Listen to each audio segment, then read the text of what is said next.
Masih bersama dengan Menteri Pemuda dan Olahraga, pemirsa menjawab pertanyaan tadi. Prediksinya kita bisa pulang bawa berapa medali?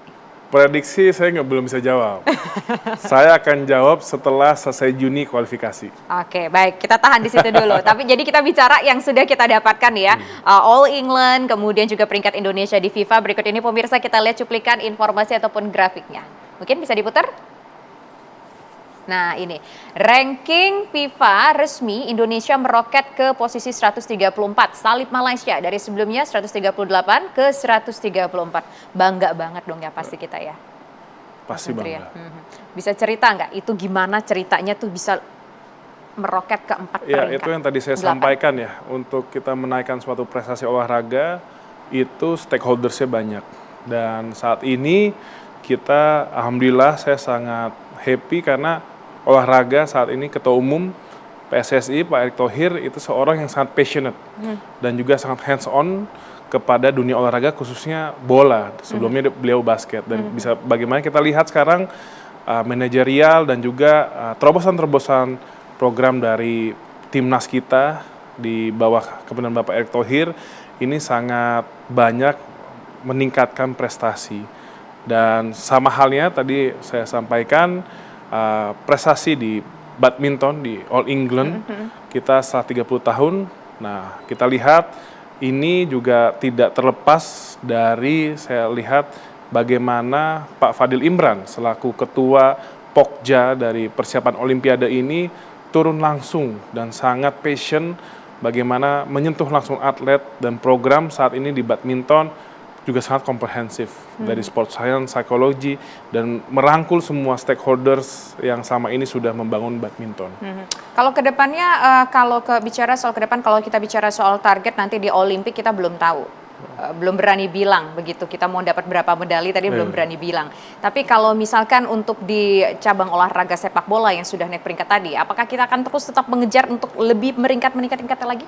Ya pasti, karena komitmen pemerintah, dan ini sebenarnya tidak hanya sepak bola, tapi untuk seluruh olahraga yang memiliki potensi untuk mendunia, kita pasti akan selalu mendukung.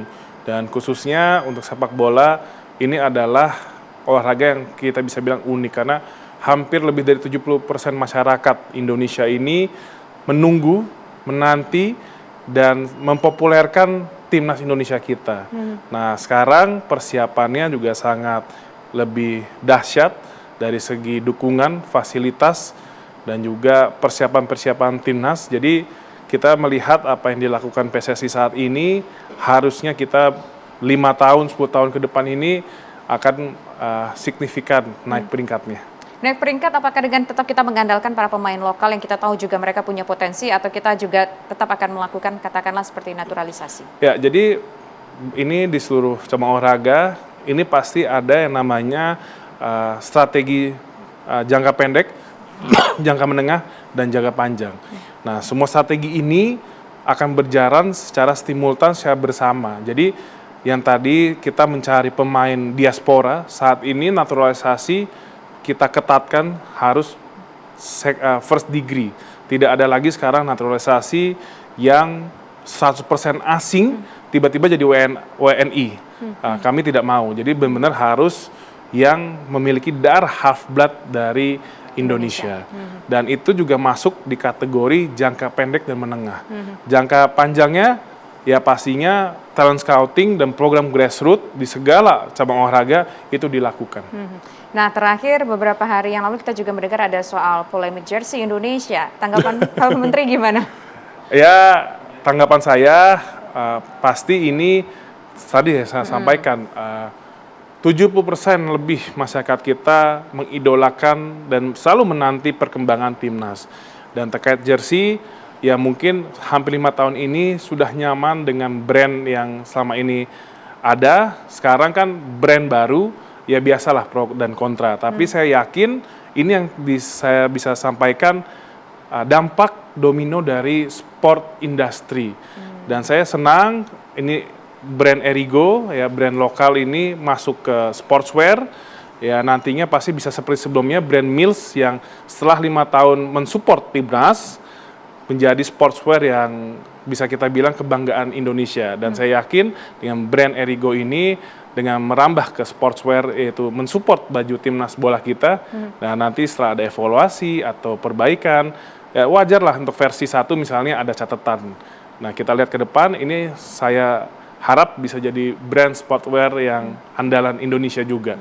Tadi kita Seperti sudah itu. sempat menyinggung lah ya bahwa sebelum nanti Oktober 2024 ada Summer Olympic. Ya. Kira-kira momentum apa lagi nih yang Mas Menteri ingin membuat sebuah katakanlah legacy di sana? Di mana?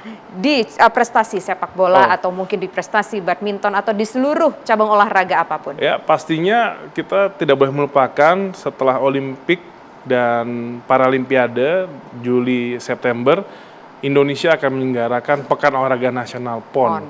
Dan ini pertama kalinya PON diselenggarakan di 2 provinsi, yaitu Aceh dan Sumut.